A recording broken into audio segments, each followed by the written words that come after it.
Thank you, Chairman Newhouse. It's really a pleasure to serve with you on the Western Caucus as well as other capacities here in the U.S. House.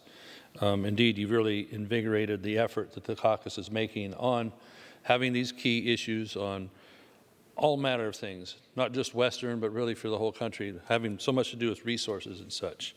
So as we contemplate here tonight what the Endangered Species Act, what its original intention 50 years ago was when passed by Congress, and really for those of us in production agriculture, energy, minerals, just about anything that uses the basic building blocks of an economy and the things our society, a modern society needs, the Endangered Species Act has been weaponized against that. And so, what it has turned into now due to activism on the courts, the lawsuits, the endless lawsuits, and the way the courts reinterpret is nothing close to what Congress would have passed back in the early 70s. Had they passed that, I think they would have been rode out of town on a rail because it was so destructive towards the cornerstones of our economy and what has made America strong and independent in so many areas. So, we agree with the purpose originally, so to protect and recover vulnerable species. I think the focus at the time really was on the bald eagle, but expansion from there on many other species that I think we deem valuable. But the world has well over 1 million species in it, all right? And they're discovering more all the time, a lot of it in the insect world and such. So to think that we're going to just completely move all human beings, especially Americans, into caves or something like that, and say we can't affect the environment or touch it in any way, really is unrealistic. Mankind has a piece in the world as well. That's even a biblical truth. But the Endangered Species Act, is what it's turned into, is really harming the ability for people to get what they need, but also the focus hasn't really been on recovering species as I think was well intended. Because we've heard my colleagues talk about the ratio here of recovery. It's extremely low, especially if you put a ratio of dollars spent and pain inflicted on agriculture, on mining, on domestically produced products versus the amount of species recovered. It's way out of whack. You heard my colleague from Minnesota a minute ago talking about the recovery of the wolves. They have an incredible amount of wolves in the upper Midwest, but the ESA can be misinterpreted and misused and abused into saying like, well, we need to have wolves everywhere. In Oregon, in California, in Washington, for that matter, should we introduce them into the Golden Gate Park and the Santa Monica Pier to make sure they have their share as well? So if you want to see a wolf, you're going to still be able to see a wolf in the areas where they've been more indigenous to for a long time and they've successfully recovered.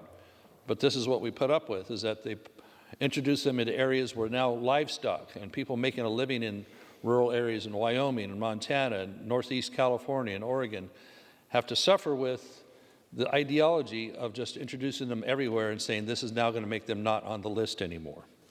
So in my Northern California area, for example, we had very important levee projects needed to be done for flood control around north central area of the Sacramento Valley, places like Hamilton City and Yuba City and Marysville, Sacramento, areas like that.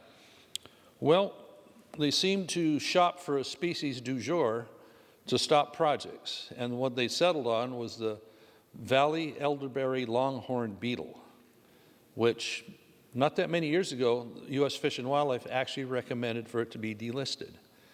In the meantime, because they won't make a decision and take it off the list. Now, mind you, you don't even find the beetle in some of these areas, but because the habitat for it exists in some of these areas, the law has been interpreted to be, well, if there's habitat there, if there's an elderberry bush and a beetle might come along and land in it or dwell in it, then we have to leave that bush there. If you take that bush out in order to redo a levee, then we have to plant 50 or 70 more bushes somewhere else. In one case here, we had to take out a couple hundred acres of orchard land to have this mitigation area because they wanted to fix the dang levee that it was already in existence and keep a town from flooding at the next rain, because they're not maintaining the river in between the levee banks from all the siltation and such going on there. But that starts a whole other narrative. So the beetle doesn't get delisted.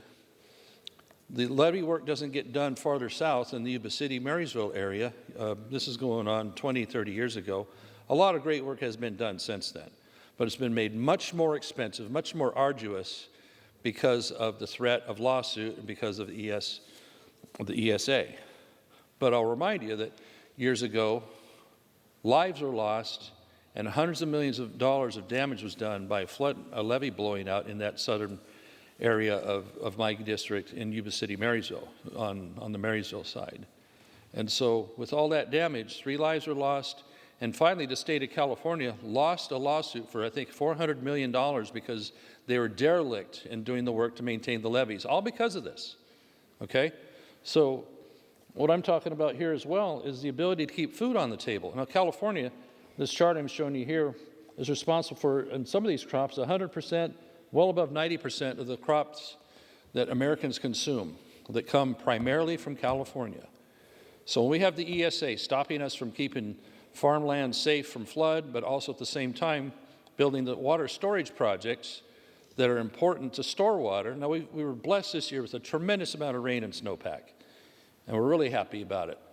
But that doesn't happen every year. That's why we build these long-term water projects that store water for 5 years for 5 years of drought, let's say like Lake Shasta and Lake Oroville and others. So if we don't have those projects, we don't ride through the time. And so they try to stop those projects from being further built, and they also seek to tear down projects like the Klamath dams to make hydroelectric green power with no CO2. So much work needs to be done to keep crops on the table, to keep the electricity in the wires, to keep the minerals coming to produce all the things we need, to keep energy, all of that. And so the ESA needs to be revisited and actually focused on truly recovering species, but not used as a weapon to stop things people need, our economies need, rural economies especially. That's some of the work we do in Western Caucasus, is that. So I appreciate, again, Chairman Newhouse, for your leadership on this and the opportunity to speak on it here tonight. There's so much more I could say, but you know me. So thanks so much, and I yield back. Thank you.